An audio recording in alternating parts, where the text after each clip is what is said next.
E aí pessoal, tudo bem com vocês? Eu espero que vocês estejam maravilhosamente bem e hoje eu lhes trago uma partida que foi jogada recentemente, esse mês ainda na Copa de Xadrez do Uzbequistão, mas que poderia muito bem ter sido jogada em 1800, né? É uma partida que provavelmente vai te deixar de boca aberta. Vamos lá! Eu lhes trago Nordbek Yakuboev jogando contra Vidit Gujarat, candidato a campeão mundial esse ano, né?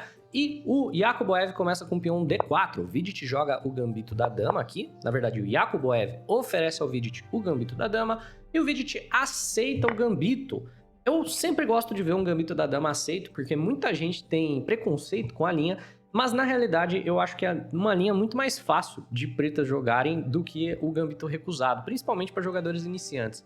Porque a ideia tende a ser muito padrão, né? A ideia é você aceita o gambito, depois entrega o peão de volta e joga o E5, bagunçando bastante a posição do jogador de brancas. Então, vamos dar uma olhada. Brancas jogam E4 e pretas não jogam E5 tradicional aqui. O jogador de pretas joga uma linha que já foi, vamos dizer assim, abandonada há alguns anos, é uma linha mais esquecida, que é o B5, tentando manter o peão. Não, na realidade, não tentando manter o peão, mas fazendo o jogador de brancas enfraquecer a própria ala da dama para poder pegar o peão de volta, enquanto as pretas também enfraquecem a sua ala da dama, o que gera uma partida extremamente aguda, porque os dois jogadores vão estar com muitas fraquezas e isso deixa a posição muito complicada. Então, brancas jogam A4, questionando a cadeia de peões, como é tradicional, C6, A por B5 e C por B5, tá? Aqui é uma posição bem assim, tradicional, provavelmente todo mundo já viu uma posição parecida, só que a gente está acostumado a ver o jogador de branca jogando E3 ao invés do E4.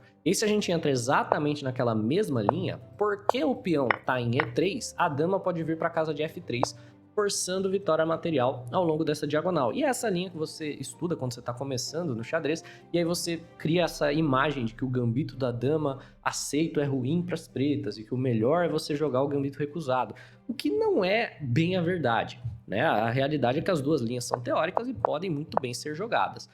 E aí, se você não tiver o recurso dama em F3, como exatamente você prova para o jogador de pretas que você pode recuperar o seu material sob demanda? Ele não tem, de fato, como manter o peão extra, né?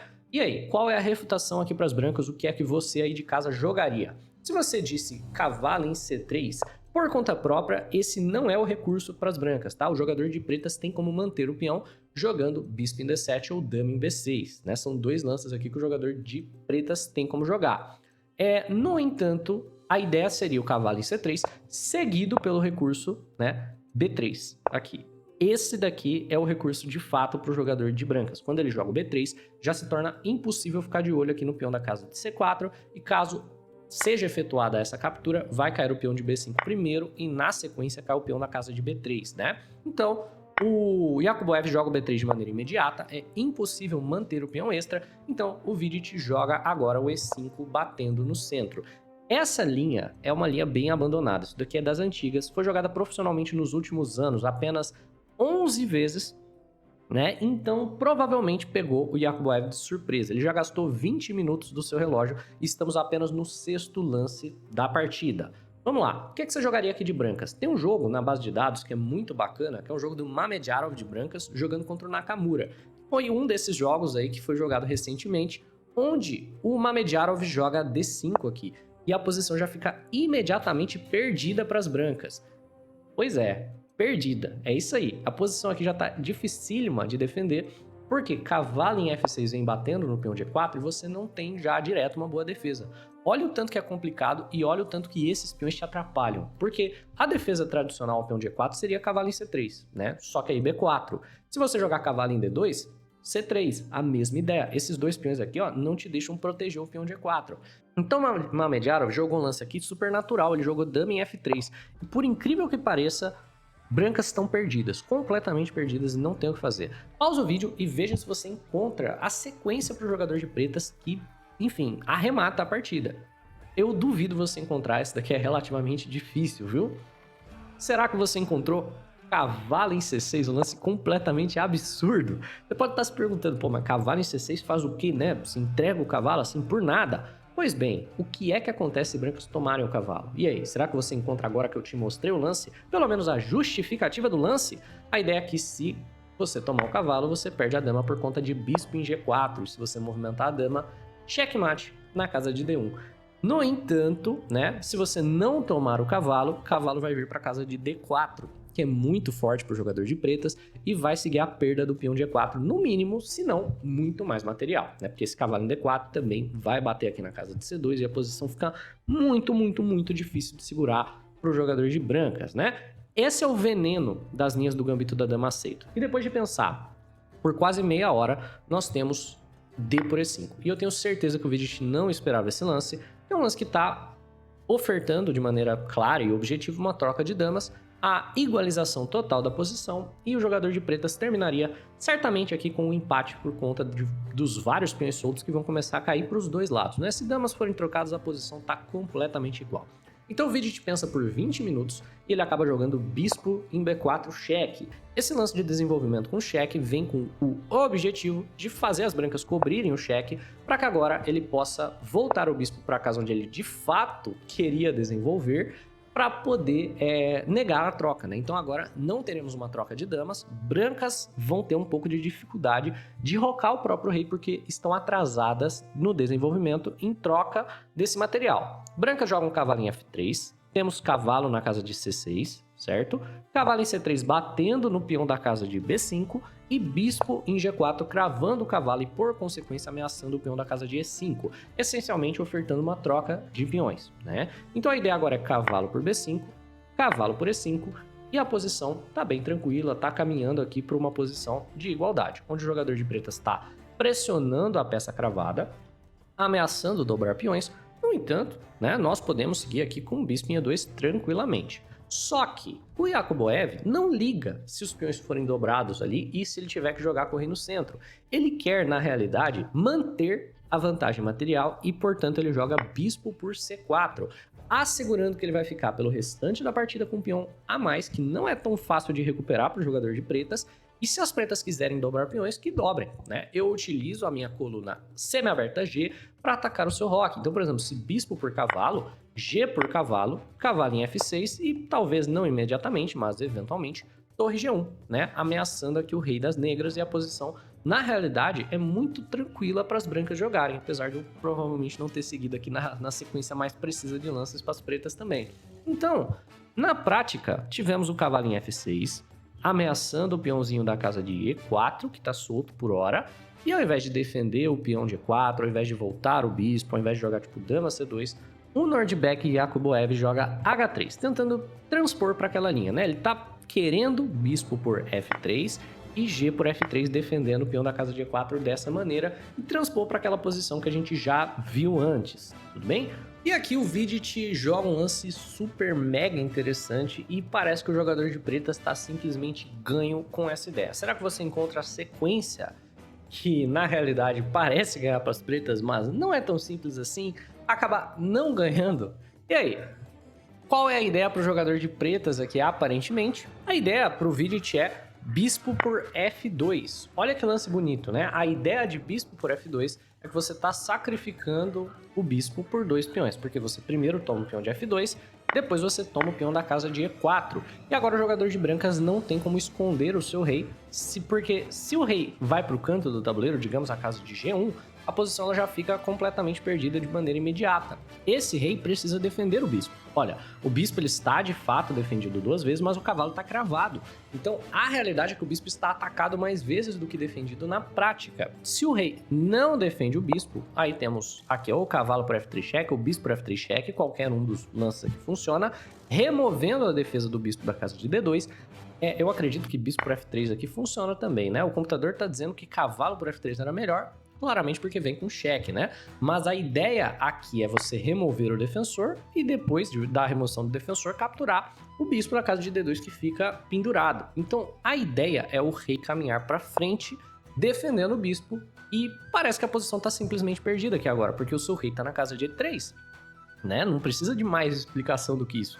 Você não quer caminhar o rei para o centro do tabuleiro com tanto material. Agora nós temos bispo por F3, peão de G por F3, cavalo por D2, dama por D2 e, obviamente, o jogador de pretas não quer trocar damas, né? Então ele joga dama G5 cheque, depois cavalo por C4 e aqui você vai ficar com o seu rei simplesmente no centro do tabuleiro. Depois de dama em G3 cheque, o rei só tem, né, como uma opção viável a casa de E4 e parece que a posição está completamente perdida para as brancas. Sério mesmo, pretas fazem o rock, eu gostaria que você pausasse o vídeo e tentasse encontrar alguma maneira de manter a igualdade aqui para o jogador de brancas, né? Alguma maneira de você não perder no próximo lance ou nos próximos 2 lances. E aí?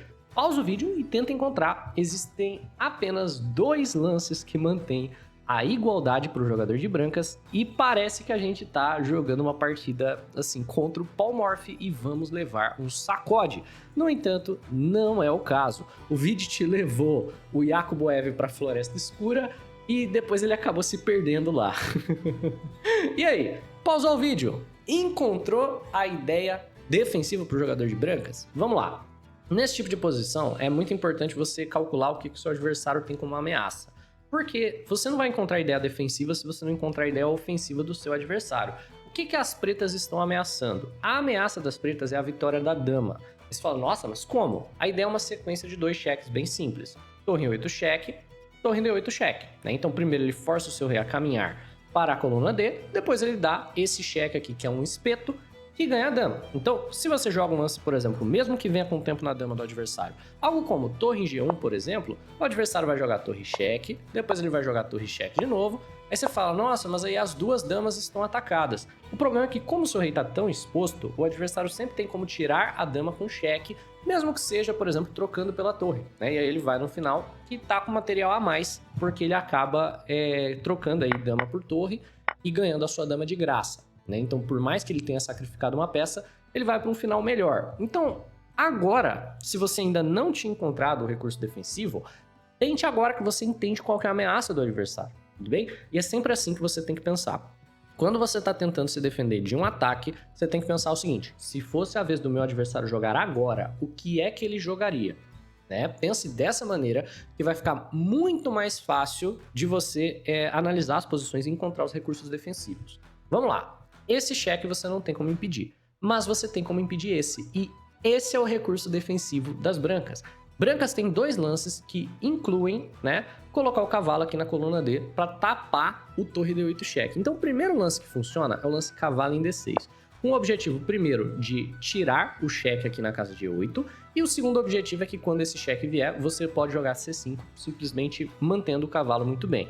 E o outro recurso defensivo é cavalo em C3, São os 2 únicos lances que funcionam. Porque agora, se vier torre em E8 cheque, o rei pode ir para D4 com tranquilidade, e torre D8 cheque, você tem o recurso defensivo cavalo em D5, e por incrível que pareça, com seu rei no centro do tabuleiro, tá tudo seguro. E a posição tá completamente empatada, porque pretas não conseguem gerar nenhum tipo de ameaça e brancas estão meio amarradas aqui, Então o jogador de brancas também não tem como fazer muita coisa. E a posição empata, por incrível que pareça. Beleza, jogador de pretas tentou gerar ameaças. Torre em C8 batendo no peão de C, rei em D4 defendendo o peão, torre cheque, cavalo em D5 como nós já analisamos, e dama em B3 ameaçando aqui o peão da casa de C4 mais uma vez. Só que como já foi analisado, o jogador de brancas pode só segurar tudo. Torre em C1. E agora o jogador de brancas, na realidade, tem um caminho para a vitória, que é tentar forçar uma troca de damas com lances como, por exemplo, dama em C3. Se as damas saírem do tabuleiro, de repente, o fato de que a gente tem um cavalo a mais vai ser muito, muito importante.